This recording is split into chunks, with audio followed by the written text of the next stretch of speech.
Nice to have you with us on a Saturday morning. Thanks to our friends at Insperity. Visit Insperity.com for powerful HR solution with exceptional follow through. We'll go over the Rocket Classic here in a second, but you have another world class PGA Tour event going on this weekend in Silvis, Illinois, at the John Deere Classic.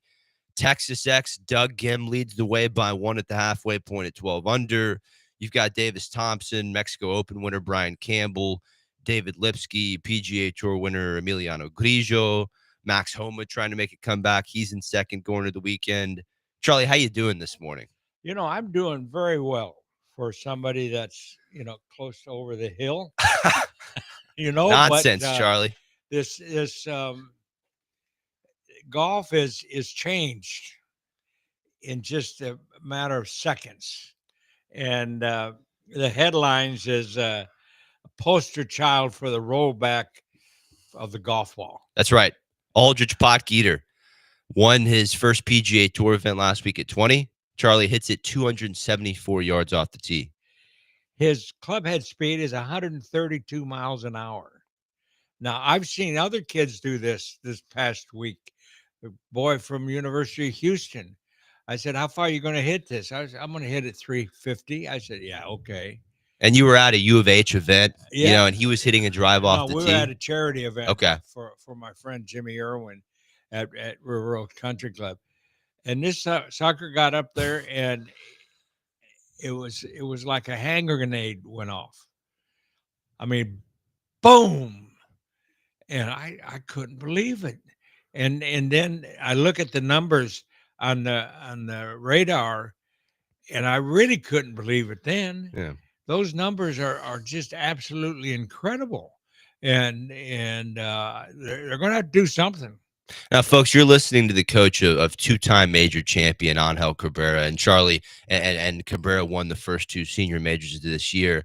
In his prime, considered one of the longer drivers of the golf ball. Right. How do you, when you watch this kid from U of H hitting it, 350 with ease, how does it compare to, 10, 15 years ago when you were out there with Angel week to week? Well, the the equipment has changed so much. The golf ball is different. The drivers are different. They have to be, monitored every week now because they're close to being illegal. But this kid has come on board, and he showed me some stuff that he looks like Jack Nicklaus in his prime. I mean, hitting 8 irons, 190 yards. Yeah. Yeah. What do you think about his golf swing, Charlie? I think it's incredible. What do you think about the width he creates on the way down? I mean, it is an adult golf swing. He's 20 years old and he looks like he's 40. No, and the composure and the maturity it's really unbelievable, and we're seeing that firsthand. He returned this week at the John Deere Classic, Aldrich Potgieter, 67-66 start. He's at 9 under, only 3 back going into the weekend, and yeah, that was one of the most electric playoffs of the season we saw last week. A massive breakthrough win for Potgieter. He outlasted Max Gracerman, who, is a putting wizard, and 6-time PGA Tour winner Chris Kirk. It was a wild, pressure-packed finale. Here was Potgieter on that final round. It's very different sleeping on a lead as well. I think if you're 1 or 2 shots back, you kind of have the mindset of, okay, I need to play well. And there's 5 or 6 guys who are right behind me, 2 shots off the bat. So I kind of need to feel what the day was going to be like. Saw some guys up early, getting up that leaderboard, and the guy I was playing with, Max, he was also playing really good golf. So after that 5 or 6 holes, when I lost the lead, I kind of figured, okay, we got to change. We got to play like we played the last 3, and that was my intention going into the day as well. But it's so hard to commit and really trust to do that. It's you kind of need it's such a big mental switch you need to put on. And once I did that, it was kind of a big game changer. Charlie, looking at the other South Africans you've watched over the years, Retief Goosen, Ernie Els, Gary Player, what impresses you about these guys? Well, they come to our country just ready to go. I mean, they want a piece of the action. I mean, Gary Player won the British Open in 1959 over in Great Britain, and he came across the pond ready to win, and he became one of the big three. So the mentality of the South African golfer professionally is they have had their peers come over here and win, and so they want to come over here and win. And we saw what Ernie Els was able to do in British Open, U.S. Open. Um, it just goes on and on and on, and these guys are hungry, and now the college kids. I mean, this kid didn't even go. He just went right through. I know. When you look at the career trajectory of Pot Geter, Yeah.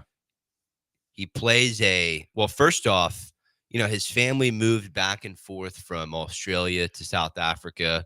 They had some visa issues and struggled a bit to find a home base. And Pot Geter, won the amateur championship at 19. He decided in England. And it's the British amateur. Yeah. And he decides to turn pro right after, joins the Corn Ferry Tour last year, became the youngest ever at 19 years old to win a Corn Ferry Tour event. And then we've seen him knock on the door really at certain venues all year. Almost won at the Nedbank in South Africa in the fall. Mexico Open at Vedanta World was a very good setup for him. Ended up losing in a playoff there. And he handled defeat very, very well. I mean, and he's so mature beyond his age.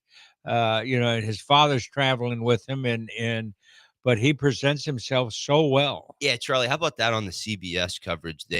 Chris Kirk's dad was there, yes, and Aldrich Pot Geter's dad were there, and it's amazing what full field events produce. In that playoff, you had a 20-year-old who was knocking on the door for his first win. You had a 30-year-old in Max Gracerman, who's had a lot of close calls as well over the last year. And then 40-year-old Chris Kirk, 6-time PGA Tour winner with really just a great story, has overcome a lot in his life. And to see two dads on Sunday in Detroit of really two different generations, a 20-year-old and a 40-year-old, I thought that was amazing. Obviously as a father of so many great golfers, you know that experience. I had my mouth wide open. I can't believe what I'm watching, and that's the future of the game, and the hierarchy of golf. The USGA, the RNA, the PGA of America. They got to do something. It's not this golf ball. They're going to be driving par fours. Yeah, no doubt, Charlie. Pot Geter, he finished the job and did hold the lead after 54 holes, and it wasn't an easy final round. Lost the lead and at various points. Here was Pot Geter on that morning before that final round and sleeping with the lead. Yeah, I think it's very different sleeping on a lead as well. I think if you're 1 or 2 shots back, you kind of have the mindset of, okay, I need to play well, and there's 5 or 6 guys who are right behind me 2 shots off the bat. So I kind of need to feel what the day was going to be like. Saw some guys up early getting up that leaderboard, and the guy I was playing with, Max, he was also playing really good golf. So after that 5 or 6 holes, when I lost the lead, I kind of figured, okay, we got to change. We got to play like we played the last 3. And that was my intention going into the day as well. But it's so hard to commit and really trust to do that. It's you kind of need it's such a big mental switch you need to put on. And once I did that, it was kind of a big game changer. And tip of the cap to Max Gracerman. Really an incredible week. One of the best putting performances we've seen all year. He is a Duke alumni that had a really good chance at winning the 3M and the Wyndham Championship last year. I love his caddy, Adam Palmer. I think he's one of the best caddies on tour. And when you look at the way Gracerman handled himself in contention last year, at those tournaments like the 3M and the Wyndham, he was very rushed down the stretch and under the gun. And it seems like Adam really slowed him down. It was a brilliant week, but they were bummed after, Charlie. Max and Adam Palmer, very upset after that loss. He hit 2 or 3 putts in that playoff that looked like they would fall and he'd get the win. He was Gracerman post-Sunday. Yeah, handle myself really well.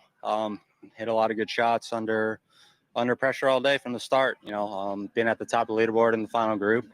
I don't know if I think I've been in the final. Yeah, I've been in the final group once or twice before, but like just to get that experience is good. I mean, I did a lot of good things. I started the day 2 back. Obviously wish I could have had a few shots back or a few putts, but hit a couple good putts at the end with pretty decent speed. And sometimes putts don't go in. And we got to get the veterans to watch these guys handle pressure. You know, our good friend Rory McIlroy, who won the Grand Slam, or as a member of the Grand Slam fraternities, he's hitting, throwing clubs, and He's done a total of 3 or 4 press conferences since winning the Grand Slam at Augusta in April. You're exactly right, Charlie. What Yeah. we saw last week Yep. with Grayson talking to the media after Right. Heartbreaker, Chris Kirk, I mean, the opportunity that he had on the 72nd. Look what he's overcome: alcoholism. I mean that, and he was down and out, and he got a hold of himself, and he went through the same uh, horrors of Uncle Cabrera. And these guys come back and show that they're capable of not only fighting off a horrible disease, which is alcoholism, but then return to the golf course and win. And it's just so encouraging to see that happen. Yeah, Pock Eater, he's brilliant with the media, as we just heard, and also to hear 2 players so gracious in their defeat, and Max Grayson and Chris Kirk, and for them to get on the CBS broadcast right after their losses and talk is something that that has been lacking from the star players this year. Rory McIlroy, Colin Morikawa, Shane Lowry, a number of them having a very tough time accepting defeat, talking to the media after. It's something that needs to be required. It's something that hopefully the new CEO can change. Every other sport, you have to talk to the media after your rounds. Golf needs to head in that direction. We got to take a quick break. This is the Charlie Epps Golf Hour, presented by Insperity, HR that makes a difference. Back after this.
You're listening to the Charlie Epps Golf Hour on ESPN 97.5 and 92.5. Powered by Insperity. From the Veritex Community Bank Studios, here's Will Doctor and the golf doctor himself, Charlie Epps. Charlie, you know that running a business comes with so many pressures: remote workforce, HR compliance, keeping your top employees happy. We have some business owners listening who just feel like the walls are closing in, and I know you have some friends in Kingwood that you can send them to. Yes, a company was founded in 1986 At the time, it was Administaff, and its since has grown into a company called Insperity, a company that really wants business to succeed so the communities can prosper. And that is a great motto to have for to be an American businessman to help everybody that's in business grow their business and grow our economy and make America what it's known to be, or the United States, you might say. And Insperity is a unique company. They have understood that the HR problems that businesses have, they need help. They can't do everything, and so their expertise is human resources, but they also have some great ideas on because of their experience and what they've done with their business, grown it from 0 to $7 billion, understanding the economy and making it go. So if you have a small business and you want to succeed and you want some help, and you just give a look on the on insperity.com, see what they're all about, and I guarantee you, if you call them, they'll come and visit with you and come up with some great ideas on helping you grow your business. Great work there, Charlie. Head to insperity.com to improve your HR performance and payroll. We continue as far as the world of golf. You do have early split tee times for the third round of the John Deere Classic. It's going to rain a little bit this afternoon in Silvis and tomorrow, so they're going to go off here fairly early. 64 professionals and one amateur, Jackson Koivion, made the cut at 5 under or better. Doug Gim, Texas X, John Fields' disciple. He's in the lead after rounds of 62, 68. It's his, 130 total after 2 rounds. Mark Gim's lowest opening 36-hole score on tour. And you have a bunch of great players behind him: Davis Thompson, Brian Campbell, Emiliano Grigio, Max Homa. Really, it's anyone's tournament going to the weekend. You've got Texas Aggie alum Cam Champ, 3-time PGA Tour winner. He's continuing to play well, Charlie. He's at 10 under, 2 back going to the weekend. So a lot to discuss there. But this is really an exciting time of the year, Charlie. I mean, the Scottish Open around the corner, the British Open. How fired up are you for this stretch? And reflecting on the preparation that you had with Cabrera over the years, how do you imagine these players are starting to get prepared? Well, another student of mine, Blaine McAllister, shot 62, 63 and won this championship. The Deer. Yes. Wow. How about that? Blaine McAllister. Unbelievable, Charlie. So he and then Ed Fiore, that's where Ed Fiore beat Tiger Woods. At the Deer. Yeah. Wow. So it's So this is a tournament that really has a special place in your heart. Oh, sure. And then this is where the kid from Dallas, Spieth, where it all started. when he chipped in from the bunker, Yeah. So it's a great tournament. It's in the middle of America. They have great fans, and they raise a lot of money for charity through this event, but it's also good golf, and it's fun to watch. And my hat's off to the organization that fund that runs this tournament, because it's really a great championship. It is. I've been twice, and we had a college tournament, TPC Deer Run, growing up. It's amazing that your guy, Blaine McAllister, got the job done here as well as Ed Fiore. You've told me the story about Fiore beating Tiger many times. Yeah.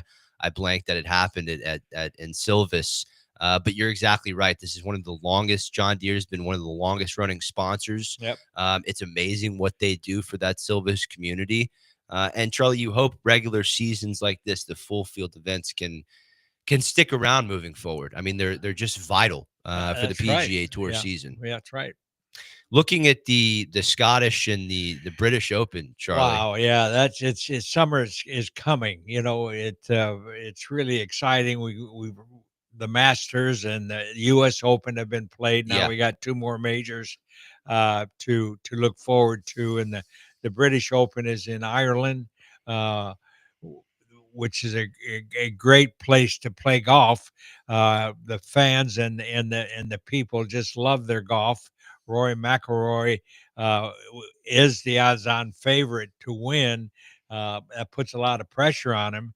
But the last time it was played there, it was won by Shane Lowry. Shane Lowry, the true, and I think he's still celebrating. Yeah. I think he's still knocking down a pint, but 100%, Charlie. Yeah, he's only won one DP World Tour title since he won the BMW International a couple years ago, but hasn't done much otherwise. Has had a good season, but has had a really tough time closing on Sundays. That's exactly right. But it's going to be a great championship. I hope we have some weather. The weather brings the best out of these guys, but if it's not, it's going to be fun to watch, and it's such a great golf course. I've been able to play it, and I've shot my 80s. So anyway, it's a tough one, huh, Charlie? Now, is it what should fans expect with Royal Portrush? Is it a wide open feel like St. Andrews, or a little bit different? Well, there's no trees, so it's wide open. But the dunes, the gorge bushes, the gorse, but the dunes, the hills, the sandy hills, it's a links golf course. It means it's close to the ocean. It backs up to the ocean, and so the the grass grows in many different directions, and you got to keep it in the fairway. If you get it off, it's hard to recover. So, but there's a lot of elevation. The dunes are high, and you have hills that go, the greens are down below you, so you got that problem. But it's a great championship. Very undulating. Yes. Now, in the week before, Yes. next week, Yes. fans will get a little preview at the Scottish in the Renaissance. It's a new golf course, and it's proven to be very, very a great venue for the great champions that play it. And it's right next to Muirfield, one of the outstanding golf courses on the road of the British Open. But it's right up there, close to the first of the river that runs through uh, northern Scotland. It's marvelous. I can't say enough about the golf course. And it really amazing the finishes we've got at the Scottish Open. Over the last couple of years. Last year, Robert McIntyre, hometown favorite, beat Adam Scott by one stroke, and the year before that, Rory McIlroy birdied 2 of the last 3 holes to beat McIntyre. So it's really become a great preview for the British Open, Charlie. It sure will. And they played the ladies championship there. Yeah. And our girl from the Woodlands won it. Stacy. Yeah, Stacy Lewis. Yes. Solheim Cup captain, major champion. Yeah. And friend of the show. Yeah. Yeah. Looking at where the favorites are at the John Deere Classic, running through them real quick. Ben Griffin opened as the favorite at 16-1. He missed the cut after rounds of 71-68. Griffin, a 2-time winner this season. Little trouble with the putter over the first 2 days in Silvis. Jason Day, Charlie, he's been playing a lot better golf over the last month. The back issues starting to creep in there a little. He's had to withdraw from a couple tournaments this year, but 74-66 just didn't get off to a good first day in Silvis. That surprised me, but he's fighting. He's making a good comeback.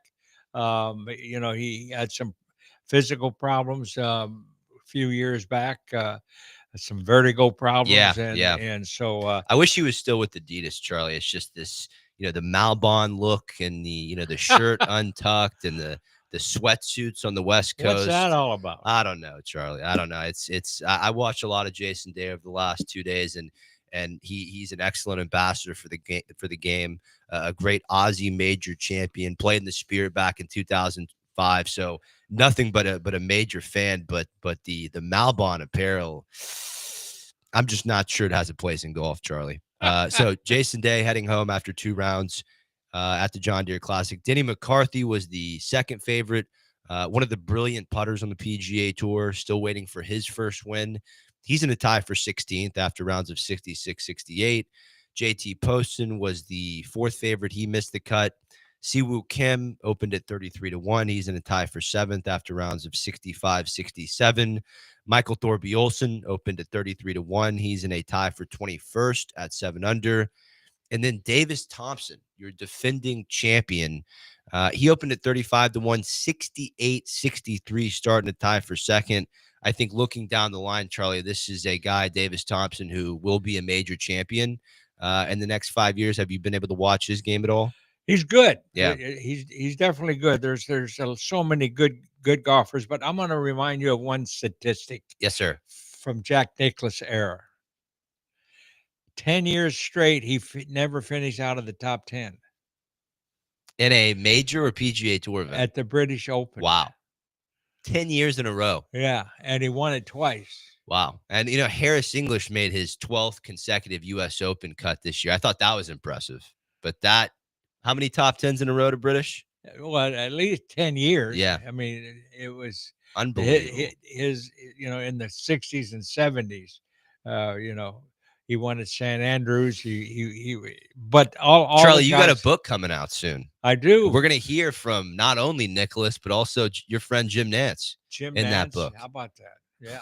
All the people I've been able to run into over the years. And I end up running into you. Yeah, no, it's Charlie, 4 years running. You know how I feel. You're one of my best friends in the world. I appreciate all you've done for me. Now, this book is going to be amazing. The Journeyman, not to spoil anything, but should be out in the next year or so, Charlie. Hopefully next spring. Mark Button Mark is Button the great journalist. Is done the writing for me, and he's really done a marvelous job. That's great work, Charlie. Congratulations. We'll all be looking forward to reading that, and we'll keep listeners up to date on where they can get that upon the release. Looking at, and that's an incredible stat from Jack Nicklaus. I mean, his consistency. How many runner-up finishes at the majors over the years? 18. Unbelievable. Or 19. Yeah. We don't have quite a talent like that in the John Deere Classic field. Really, a lot of players trying to break through for either the first or second or third time. We talked about Davis Thompson. He's in a tie for second at 11 under par. Really, the difference maker over the first 2 days for Thompson has been the putter heating up. He is one of the best ball strikers on tour. Has had some difficulties with the putter. This year, we saw him have a similar start in Houston at Memorial Park, and then struggled on the weekend with the putter. But he is very comfortable on the bent grass greens and Silvis. We heard from him after round 2. Yeah, I don't know. I feel like I love tree line golf courses, and there are a lot of trees out here, and I love bent grass greens, so that's kind of a good recipe for me. And hopefully I can keep it rolling this weekend. Man, a few words, Davis Thompson, but a Georgia alumni, very good. Would not surprise me one bit if he went ahead and got the job done. We'll get to the picks later on. I love Cam Champ, Charlie, and you know his game very well. Yes, very. I mean, Aggie, 3-time PGA Tour winner, has kind of gone through the ringer the last couple years between the ears, and he's really fixed himself up. I mean, back hitting that little squeeze cut that gets out there about 330. I love his game. I love his chances this weekend. I agree with you. He suffered the loss of his mentor, his grandfather. Those type of losses for an athlete are really important, because he relied on his papa to help him through some down times. But now like you said, he's come back, and we wish him well. We'll see what he does this weekend. We're going to take a quick break. Your questions for Charlie on the other side. This is the Charlie Epps Golf Hour presented by Insperity, HR that makes a difference.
The Charlie Epps Golf Hour, powered by Insperity, continues on ESPN 97.5 and 92.5. from the Veritex Community Bank Studios. Here's Will Doctor and Charlie Epps.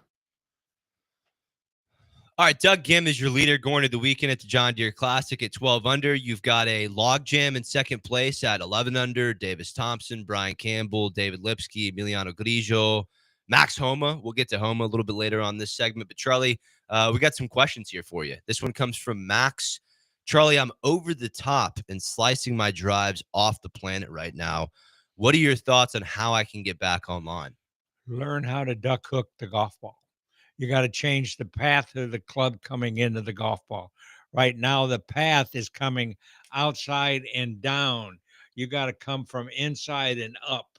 So really get your back to the target and learn how to hook it first. And then you hit a draw and you turn a slice into a draw. That's what you want to do. You're going to improve your hands. Make sure your grip is strong. Turn that left hand like you're a motorcyclist and turn it to the right and get it to where you can this new phenom his How about his grip? Pock eater. You gotta hand it to him. So get your strong grip and get your path correct, and you can turn that slice and have a lot of fun. And Charlie, talk about having to maybe over exaggerate some new things. I was listening to Michael Kim this week, and he was playing a cut for a long time out of college, and it wasn't working for him. And he grew up playing a draw, and his instructor, Sean Foley, for half a season, told him to go out there and try to hook the ball as hard as he can. Can you just tell listeners that the feeling, it might be more exaggerated than what they think it is? Oh, sure. There's a saying, feel is not real, but it is in a sense when you're trying to create something. And what you want to really feel is that your right hand goes over your left hand at impact. That helps close the club face. The slice predominantly is because the club face is open, looking out to the right and coming out from a steeper angle. You want to come in from the inside. It's kind of landing that airplane. You don't want to come in with the nose. You want to come in with the wheels. Yeah.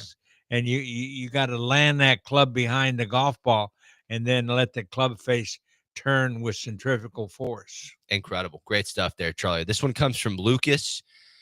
When watching tour players flight wedges down in the wind, what's the key move to take spin off the ball without losing control or distance? That's a good question. But the spin comes from speed. You got to hit it softer. There's a saying, swing easy when it's breezy. You can't take a wedge that has a lot of loft and the grooves and hit the ball and think it's not going to go up. So you've got to go at it. You can try to hit your wedge shot with an 8-iron and hit it softly and fly it down. And you change your where you want the ball to hit on the front of the green and roll back to the pin. Hit a mini chip. Yeah. With an 8-iron at 100 miles an hour, and you can knock that spin off of the golf ball to have a little more control. Everybody's got to learn to hit the ball low. That's a good theme going into the Scottish and British Open. Oh, Charlie. Sure. They're hitting knockdown shots. Now, let me give you a hypothetical situation. What if you and Angel were at the Deer this week? It hasn't rained all week. It's been firm, and now you have showers coming in. And it's going to be soft, and you're going to see a lot of balls spinning off the green. Is there anything tour players can do to combat that, or you just throw the ball, 10 yards past the pin if possible? Well, instead of using a sand wedge, you're going to use your pitching wedge. A pitching wedge is a club in the bag that people don't really know how to use. And a pitching wedge, a club that you can hit 80 yards with no spin. Yeah. And that's, it could, because if you think you're going to hit it too far, you hit it a little easier. Swing easy when it's breezy. That's, to me, is really a good saying that you can tell yourself before you go out. Hit yourself 25 balls where you swing easy. Don't, it's not a drag race. You go to a drag race and they accelerate real quick and they burn off all the rubber and those wheels don't have any tractions. Go at it slower. Then learn the ball will be flighted at a lower trajectory and it'll hit and it'll run forward. It won't come back. The tempo and everything a lot more laid back with that shot, huh, Charlie? Yeah, well, the famous Mr. Hogan, he was given a clinic, and a gentleman raised his hand, said, "Mr. Hogan, how do I make the ball spin like you guys do? What are the tricks?" And he said, "Sir, how far do you hit your 7-iron?" He said, 135 yards. "Why do you want to make it come backwards?" You got to go forward. Forget about trying to spin the. Learn how to hit the ball solid, and then you can go ahead and hit it a little differently. But don't try to spin it too much. This is from Jackie. Charlie, I'm heading over to play some golf in Scotland and Ireland before the Open Championship. What makes chipping around links green so different from what you see week to week on the PGA Tour and here in the States? Well, it's because it's the golf courses in Scotland that you're going to be playing are all sandy loam. So it's a grass.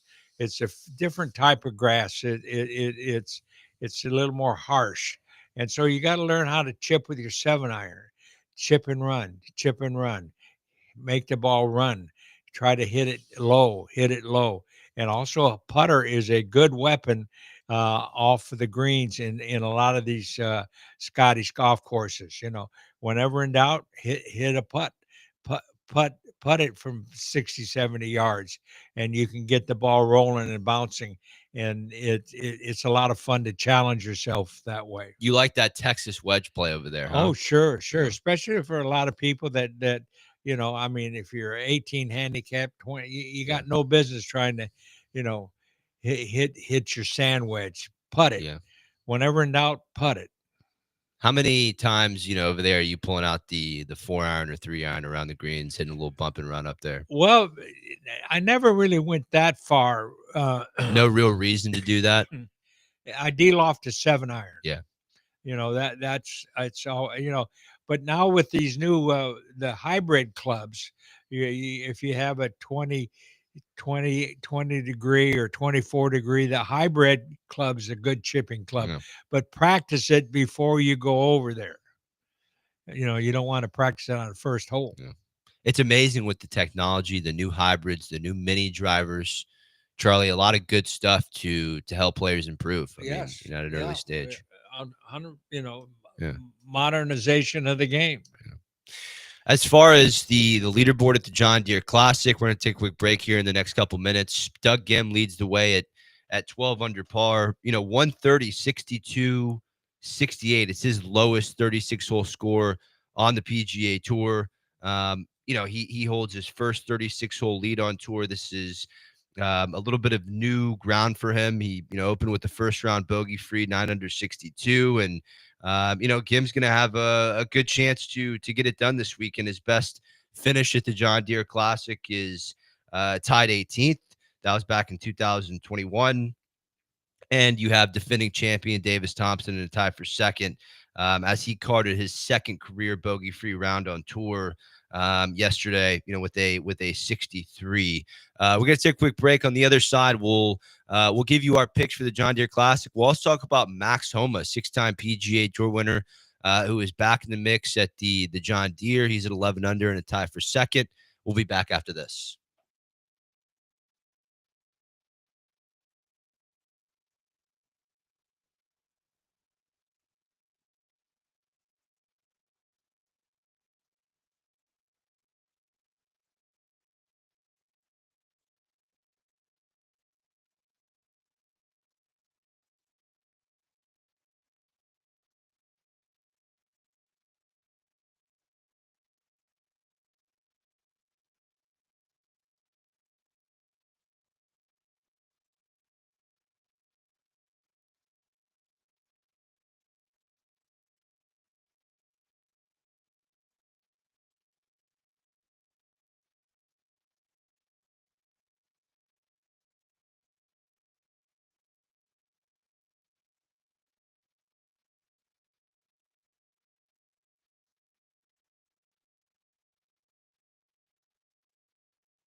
This is the Charlie Epps Golf Hour on ESPN 97.5 and 92.5. Powered by Insperity. Now from the Veritex Community Bank Studios, here's Will Doctor and the golf doctor himself, Charlie Epps. All right, so 6-time PGA Tour winner Max Homa, he's had a tough last couple of years as far as his game is concerned. He left Mark Blackburn, who was his swing coach that he was with for all 6 of his PGA Tour wins. He moved to John Scott Ratton at Congressional, and then he switched equipment from Titleist to Cobra.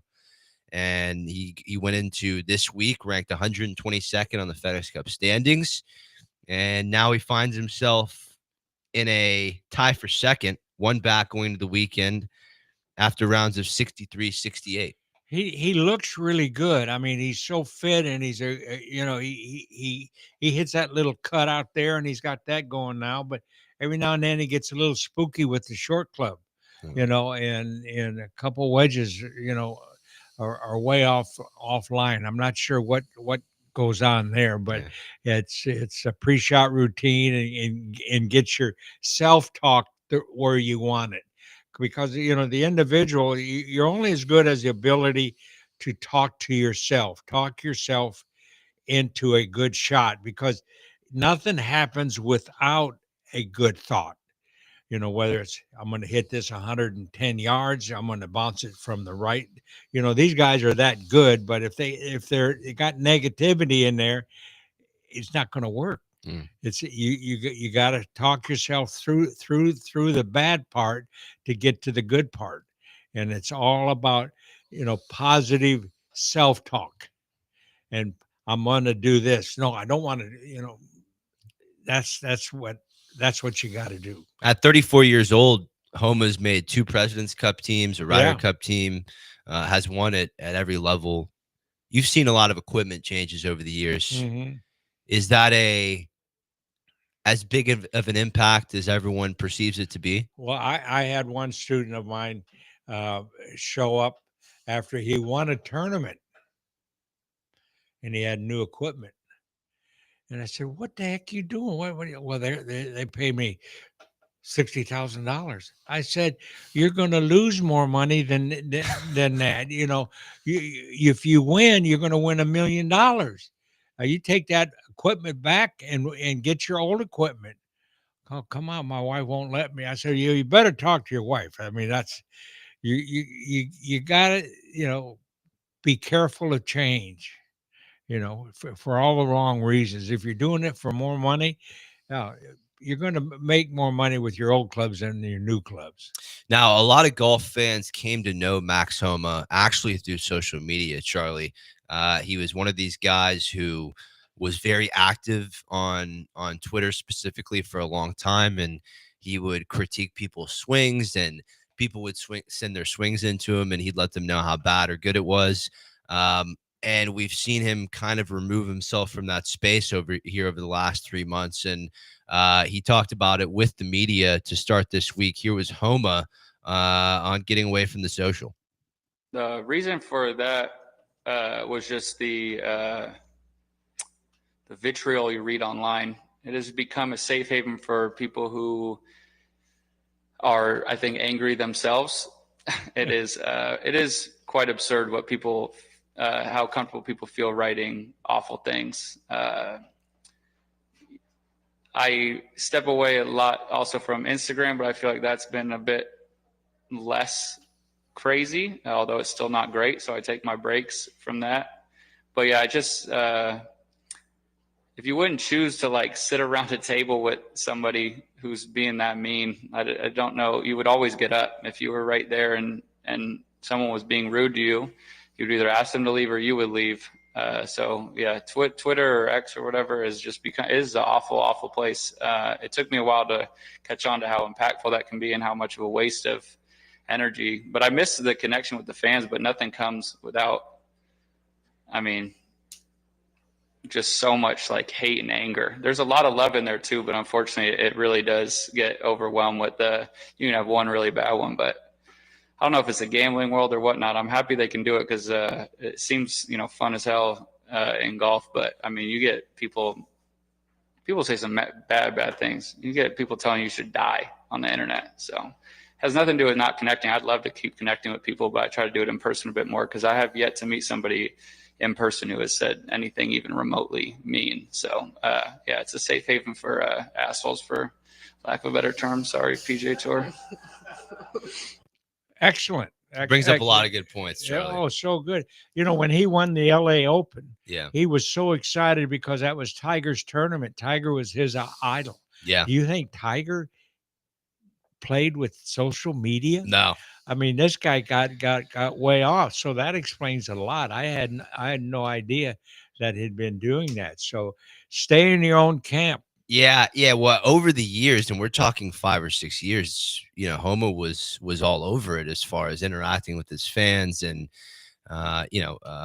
giving lessons on social media, kind of modified lessons, giving people his thoughts on their swing. And yeah, I think if you're an athlete in the moment, you never saw, even to this day, Tiger doesn't interact with anyone on social media. No. And you got that, your finger on the button, Yeah. And somebody starts talking bad to you, zap. Yeah.